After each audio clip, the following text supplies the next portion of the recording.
welcome back to my channel. So today's episode of Legion, we will be discussing Bleeders. So if you guys remember, this was released in 2024. There was a lot that came with this era, tours, merch drops, the collaboration with CurstKosmetics. So we're gonna dive into this. We're just gonna talk about the song itself and a little bit about the EP. So buckle up, and I hope you guys enjoy this episode. Now remember, Blackfield Brides is going on tour here. Make sure you get your tickets. I have said in previous episodes about this tour, they are going to be starting here very, very soon. So this week they'll be doing some special things and then hopping on tour. So make sure you grab your tickets. If there's VIP still available for your show, make sure you grab that before they sell out. They've been selling out of VIP pretty quickly this tour, so make sure you go get your tickets now. Okay, I legit just got done filming this episode, and Chris sent me a link to something for WWE. You guys, Blackfield Brides, Woe and Pain, and featured with WWE. You guys need to check it out. I'm gonna have it in the link below in the description, so check that out. Holy shit! If you are part of Jake's Twitch stream, he has an alert on there, and that is in this song. So pay close attention when you're watching this promo for Cody Rhodes and Randy Orton, and pay attention to the song itself in the background, because oh my god, I cannot process this.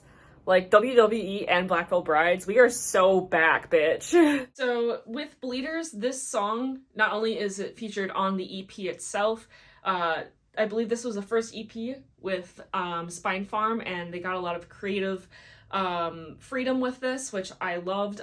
You can tell that Blackfield Brides really stepped into their own when it came to this, and Andy was really going all in with his creative processes and the path that he wanted to take with this era. So not only is the song Bleeders on the EP Bleeders, it's also going to be on their upcoming album here that's gonna be dropping in May 8th. So not only is it on the EP, it's on a record. I believe this is the first song, correct me if I'm wrong, that is also on an EP and a full-length album. So I'm excited to see how this song plays into the role in the storytelling of the album that's be coming out here soon. As of today, there was a thing that you could fill out to win a piece of clothing that Andy wore during the filming of this song. So make sure you fill that out if you haven't already. I entered for that, and then with that you get a download, and Andy is going to be talking about the songs on the record. I'm going to listen to that piece by piece and take notes and stuff, so then I can do like a larger episode and kind of break down the songs on the album when that album does drop. So if you haven't filled out and entered to win that, go and do that now. So with the Bleeders era, we got that tour. I went to 2 shows. So I went to the Minneapolis one, and then a couple days later there was the Green Bay one. It was a lot of travel, but honestly it was worth it. So I drove, it was 4.5 hours to Minneapolis from my house. And then after the next day after that show, I drove from Minneapolis across the state of Wisconsin all the way to Green Bay. At that show, I was with my dad, my older sister, and my niece. So it was their first Blackfield Brides show with me, and I think that was the perfect era for them to kind of join in and get a taste of Blackfield Brides. And since then, they have fallen in love with the band itself. So I'm very happy that they did, and my older sister and niece will be coming with me again for this upcoming tour in Madison. So yeah, the tour itself, that was with Creeper, Ghost Kid, and Dark Divine. Honestly, out of all the bands, Ghost Kid was not my favorite. I can understand why people can like them, just really wasn't my taste, but I loved the performance that Creeper, Dark Divine did. Just fantastic. If Creeper does come near me, like closer to me, I would love to see them again. My dad really liked them too, so I'm thinking like hopefully in the near future that they come near me or near my parents so I can go see them again. But the tour itself was fantastic. I was very glad that Black Veil Brides was touring with Dark Divine. Also, with that tour, this is kind of a tangent, but I had designed a t-shirt for Dark Divine, and I will insert it here. It says America Runs on Dark Divine. So that was a very popular shirt. I remember they posted it on their website for sale in like February of that year early, and they sold out, and then they had to make more, and they sold them on the tour as well. So kind of fun fact there. But yeah, that tour was amazing. What show did you guys catch when you went to that tour, or if you did go to that tour?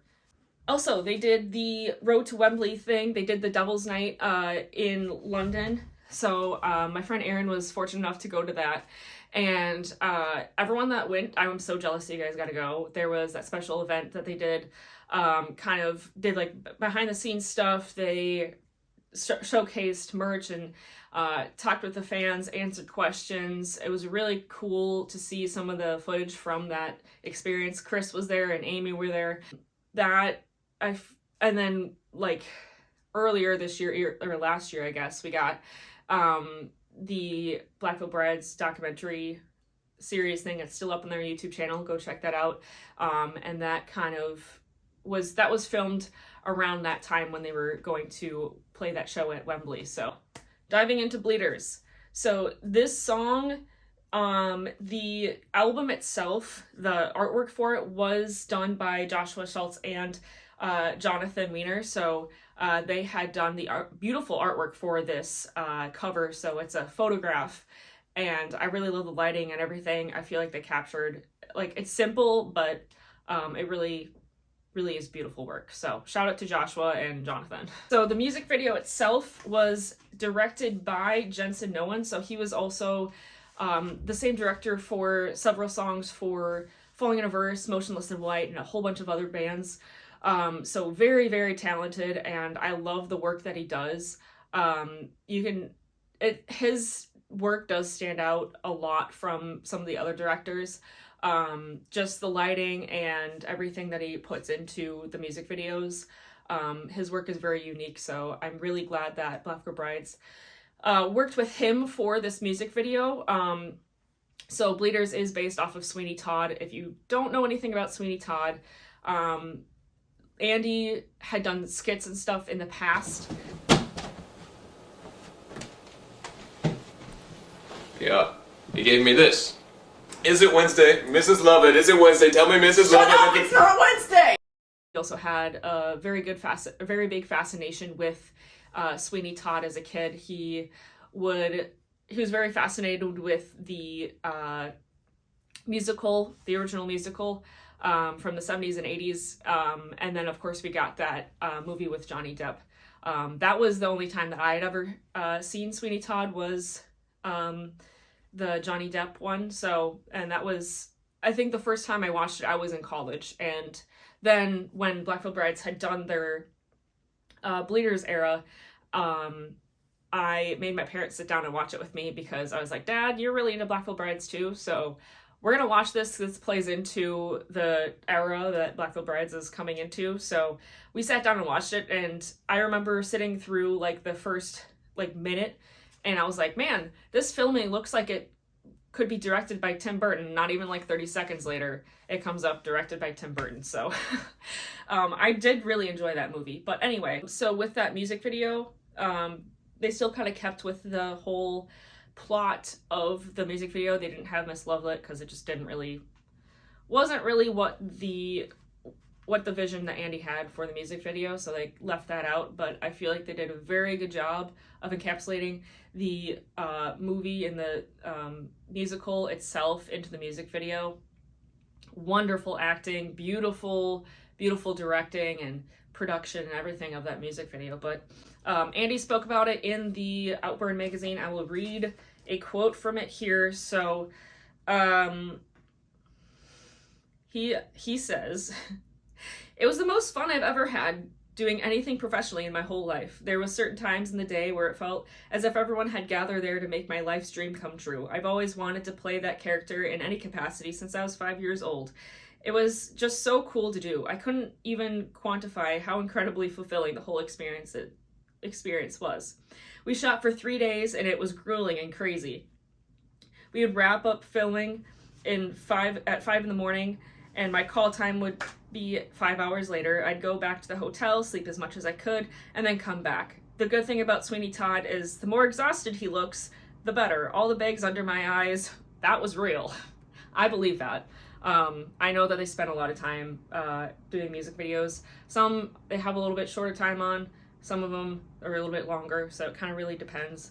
So yeah, I think it's kind of funny and kind of cool that everything became kind of full circle for Andy, and the band was able to kind of have more freedom with this, and they found a record label that was fully behind what their vision was for this record and this song and this era. So I'm very proud of Black Gold Brides for that. So the song, the album, the song itself dives into darker sides of fame and personal battles. The lyrics paint a picture of the expectations or pressures placed on those in the spotlight, and Andy and the band really highlights that. Andy has done a bunch of interviews and stuff. I do have the Outburn magazine, which I will be referencing. There's a lot of great quotes and things that help us understand the song a lot. So let me know if you guys have this. I also have the Curing one as well. This one didn't have quite as much as I thought that it did when I was kind of doing my research, but I thought that this would be a good reference. So this helps. This interview and magazine helped a lot with the understanding bleeders and everything that goes into it. Trying to get back on track here. So like I said, this album was kind of diving into the darker side and of fame and everything, and Andy really wanted to capture that. So I will be reading a couple quotes from the Outburn magazine, so bear with me. So it says, the idea of not having any joy in this character, that he's completely captured by the vengeance and the revenge of the ideas, getting back at these people that did him wrong as a kid, or that he saw do wrong things, and then ultimately having a child version of himself and his life. That particular element references and echoes Andy's own childhood and the struggles he has had, both growing up and in his band, both getting recognition and acceptance. And this is a quote from him. When I was 7 or 8, I wrote on the wall of my childhood bedroom something along the lines of, be the thing they can't be. All the kids that bullied me in school, that made fun of me, I always wanted to be something, create myself into something. A number of years ago, when they were repainting my childhood bedroom and turning into guest room, my mom found it. It was behind a poster or something on the wall, and she took a picture and sent it to me. I've only ever been singularly minded about getting retribution in some capacity for the ways in which I felt like I was cast aside. That was also true for the band. The band's been shit on for 15 years for everything we've ever done or released. So I always had that chip on my shoulder to a certain degree, even when it's unnecessary. It's just part of my creative ethos. And then it goes on, it says, being on a permanent revenge trip is undoubtedly exhausting, but despite that, when asked when it will end or when he will be satisfied with his achievements, Andy says, I imagine that would get really boring. You can sometimes see that play out in real time. People whose catalog becomes nothing, or people where their biggest thing they're complaining about is people having cell phones at their shows. At some point, when you've achieved everything, you're so well regarded and you have all the money and success in the world, the act of creation must be so difficult. It must be incredibly hard to find a thing that motivates you when everybody is saying yes to you all the time. And then it goes on, it says, despite the hate his band gets, he doesn't spend a long time considering it or letting it consume him, instead focusing on making whatever art makes him happy. And honestly, I can relate to that.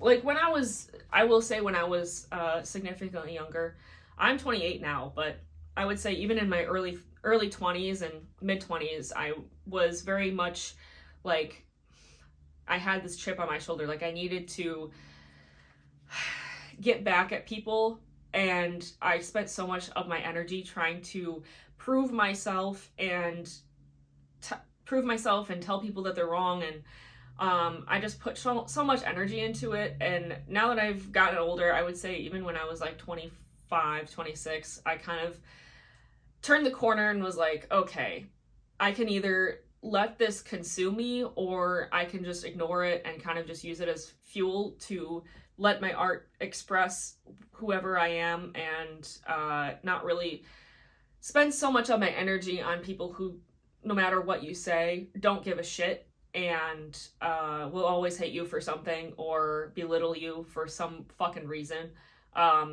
So yeah, I feel like this song kind of relates to me in some way, especially during that time. But anyway, so the article goes on. It says, no matter the age of the fan base or the way in which they connect to the songs, Black Veil Brides has always been a big theatrical cinematic type of band.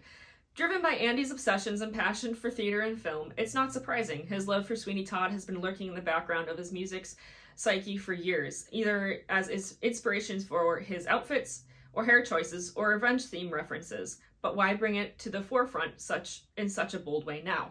And Andy says, it's a roundabout way of getting into it. Andy begins before enthusiastically speaking non-stop for the next few minutes. I had started thinking about the concept of revenge and what value there is in it. It's the Schadenfreude of, is there any joy to be had in seeing your enemies fail? Is there any joy to be had in proving people wrong? Can you prove people wrong?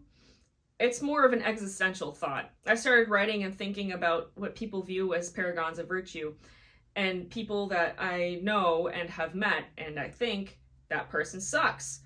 But then the internet is unanimously in the belief that they are the sweetest, nicest person of all time. Interesting hypocrisies and gray areas in society, and how much of getting back at somebody or proving somebody wrong or proving that you're a good person is worth it. All these weird political social games that we play, what does it all mean? What does that mean? It started manifesting into different poems and ideas that I was writing. The character of Sweeney Todd kept coming back because his character is all about the foolishness of seeking revenge. He gets what he wants, and then in the end, I was thinking of the song. But then at the end, he's all the worse for it. Is there any value in seeking retribution? I'm not definitively making a statement one way or the other. I'm just interested in the subject. And then I'm going to read one last thing here. What sums it up perfectly is the lyric from Bleeders, how after all this time, anyone would want this life. Referencing the rock and roll of fame and fortune, Andy doesn't want it being put on a pedestal or viewed as a superior way of living. This thing of fame and being desired to a degree because you're so perfect, you think and say all the right stuff, and you have just the right thing to say about every cause. He thinks we're all more nuanced than that, and that our innate feelings being conflicting, full of hypocrisy, self-doubt, fears, anxieties, victories and losses, and friendships and confusion, that's not as celebrated as it should be. We should celebrate it because it's the universal truth. All of us have no idea what the fuck's going on. I mean, true. If you look to your heroes and your heroes say, I know everything that's going on, I'm going to tell you my position on it, and here's what's the right position, it's very hard for a person to then view their own fears and conflicting thoughts about something as anything other than wrong. It's our job as people who have been given a platform not to be perfect, but be human. To show particularly young people that all the things that they hate about themselves, the things that they love about themselves, and the fears that they have are composited of the human experience. It's not about being isolated. It should be celebrated that we're all really chaotic and fucked up, because that's the truth. I could not have said it better myself. So, with this song, I will say you can tell that there's a clear growth in Jake's skills musically and production-wise, and we've also seen that with Vindicate and Hallelujah and Certainty. So I love seeing the band progress and get better and improve and really hone in on their skills and their artistic endeavors. So Bleeders was really kind of just that taste of what we were to expect for these other songs and this album that's going to be released. So completely side, I forgot to mention this earlier, but do you guys remember the Bleeders jackets that they had? Not the vest, but the jackets. So those were designed by Saints of the Undead. If you don't know who they are, go check them out. I will have it linked in the description below. But Lee has worked with Black Veil Brides, Motionless in White, Rhea Ripley. He does a lot of work with her and a bunch of other wrestlers and stuff. He does fantastic work. So go give him a follow. He had done the jackets for this era, and when I saw them, I was like, holy shit, absolutely beautiful. But yeah, if you watch the music video, you can see them in that music video, and then they also wore them on tour. So I don't know if any of you remember this, but in the early days, there was a t-shirt it was purple, and it had the razor from Sweeney Todd. I will show it here in one sec. So this shirt in particular, this is an old shirt. I was kind of hoping that Black Veil Brides was going to do kind of a similar merch design for this era. They did not, but they did have some really cool designs. I'm wearing one of the shirts from the tour, long sleeve. I did like some of the designs that they had for the merch. And this is some of the other merch that they had on the Bleeders tour, so let me know if you guys got any of this as well. Another thing with the merch, they had the CurstKosmetics collab. So I have it behind me here. I actually got two. I had gotten a package. I had gotten the full thing, and then later I had ordered just like the lipstick and something else just as like extra. And they ended up accidentally sending me an extra one, which is fine because then I can display it, but I will show it here in a sec. So this was the collection. So this is the front, this is the back. There was a lot that was included in this. This is ginormous. I hope you guys can understand how huge this box is. We'll open it up. This is everything that came with it. So you have the brushes, the eyeshadow palette, you have the lip kit, which is honestly one of my favorites. I am obsessed with color for this. And then it came with lip oil, and then also a little makeup mirror.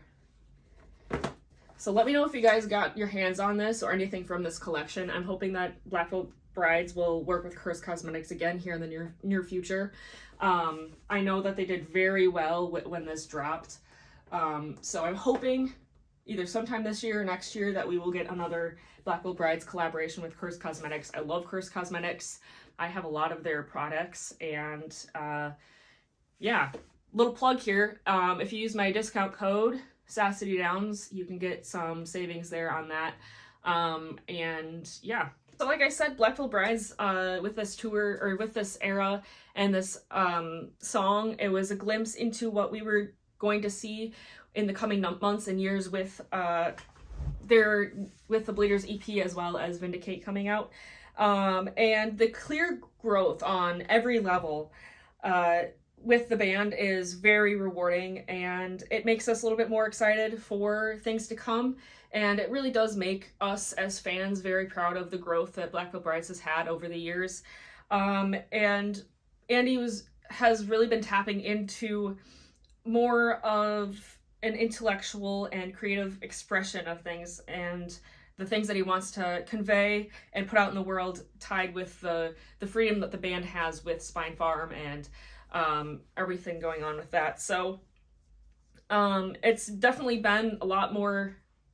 I mean, I'm not saying that it's like stuff before wasn't enjoyable, but it is a lot more enjoyable now, and it feels a little bit more cathartic so far. And so the surrounding themes moving forward I feel like the surrounding themes that are coming with this new album and with Bleeders are meant to start discussions and really make us think critically about things, And I love bands that do that instead of just doing like surface level boring shit. I like the more deeper meanings and things that really make you think. Not very many bands do that nowadays, I feel like, and Black Veil Brides has always done that. So that's part of the reason why they're one of my favorite bands, and that's why we're here. We're discussing the things that are a little bit deeper and not just surface level boring shit that a lot of bands will do. So I'm very, very glad that they have been diving more into that kind of thing. So thank you guys so much for watching. I hope you enjoyed this episode. Make sure that you're following me on all my social medias. I am doing a giveaway over on my Instagram, so make sure you check out that. It ends April 30th, so if you're not entered, go over to my Instagram, enter. There's gonna be 2 winners this time. There's gonna be Black Veil Brides merch and prints and other cool items included in that giveaway. So make sure you enter. And at the end of the month, I'll be announcing those winners on my Instagram stories. So also make sure you check out my Etsy. I have some new boots listed there. They're Andy Black boots. And then I have the Fallen Angels Black Veil Brides boots. They've been up there for a little bit. And then I also have a pair of Nightmare Before Christmas boots. So if any of those interest you, make sure you go snap them up.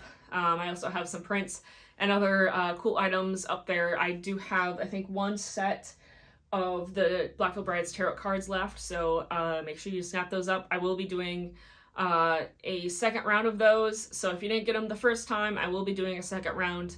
But yeah. Anyway, thank you guys so much for watching. I will see you in the next episode, and stay rad.